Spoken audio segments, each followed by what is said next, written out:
Baik, bismillahirrahmanirrahim. Assalamualaikum warahmatullahi wabarakatuh. Perkenalkan, saya Edi Ardi Hansa, nomor NIM 20300118006. Saya mahasiswa dari jurusan Manajemen Pendidikan Islam Universitas Islam Negeri Alauddin Makassar. Pada kesempatan kali ini, saya akan mencoba membuat sebuah video guna memenuhi salah satu tugas pada mata kuliah micro teaching dengan judul materi keterampilan menguasai materi. Untuk lebih jelasnya, marilah kita sama-sama menyaksikan video berikut ini.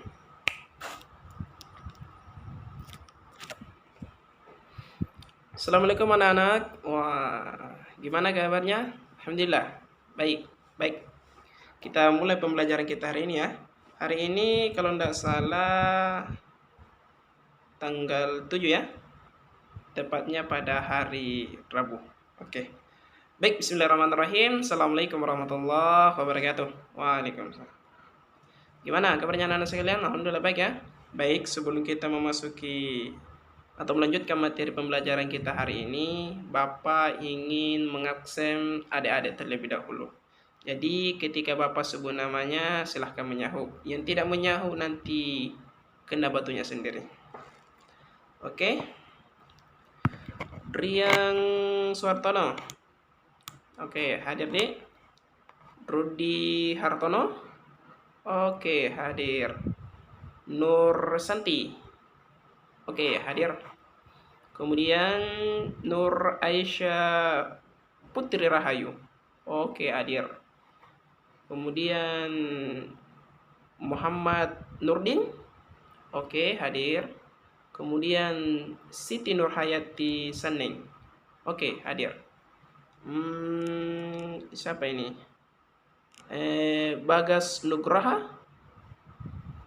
Nggak hadir. Ada suratnya. Oh, sakit. Oke.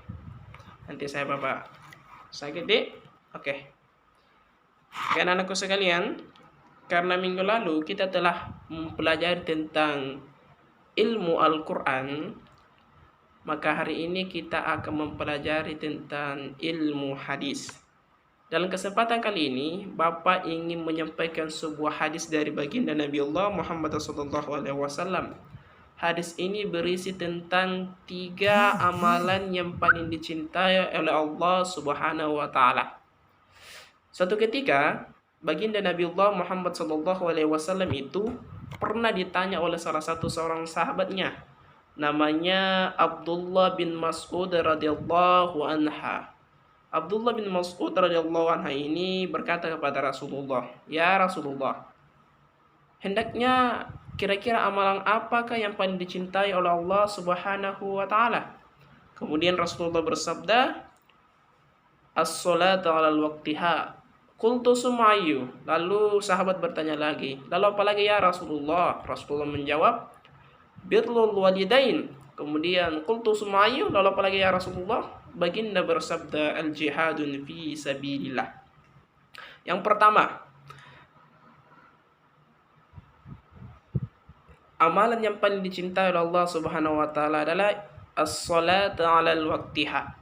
Apa kita salat ala waktiha? Yaitu orang-orang yang senantiasa menjaga solatnya tepat pada waktunya. Di dalam hadis lain dinyatakan bahwa barang siapa yang menjalankan solat karena iman dan hanya mengharapkan kepada Allah Subhanahu wa Ta'ala, maka dia termasuk ke dalam orang-orang yang beruntung. Ini hadis. Kemudian dalam Al-Quran lagi dinyatakan bahwa inna sholata kanat alal mu'minina wal mu'minat kitabu waktuha. Sungguhnya salat itu diwajibkan bagi kaum muslimin dan musliman dan telah ditentukan waktunya. Ini salah satu contoh satu hadis dan satu dalil dalam Al-Quran.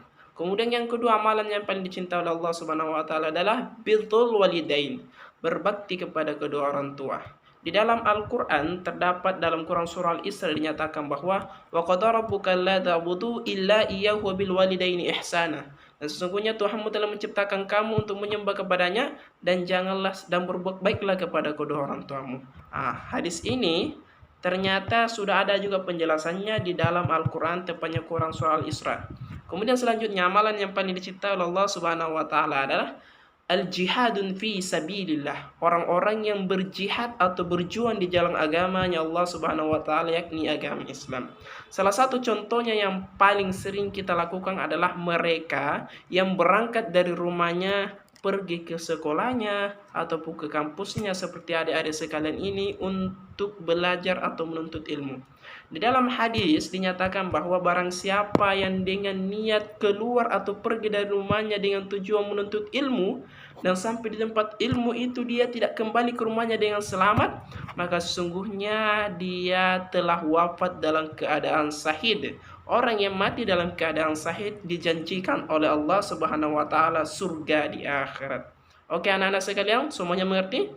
Jadi untuk hari ini mungkin cukup sekian saja materinya. Kita sedikit-sedikit saja, yang penting bisa diresap oleh otak dan bisa diamalkan setiap hari dalam kehidupan kita. Oke, sebelum kita mengakhiri pembelajaran pada hari ini, Bapak ingin memberikan kalian tugas. Tugasnya yaitu, adik-adik tolong cari ayat di dalam Al-Quran yang menerangkan tentang sholat. Satu ayat saja tentang sholat, kemudian satu ayat tentang berbakti kepada kedua orang tua, dan satu ayat tentang berjihad di jalan Allah Subhanahu wa taala. Minggu depan Bapak akan periksa tugas ini dan menjadi persyaratan untuk masuk dan mengikuti kelas Bapak. Oke, sekian anak-anakku sekalian. Akhirul kalam, terima kasih atas kesempatan dan perhatiannya. Assalamualaikum warahmatullahi wabarakatuh.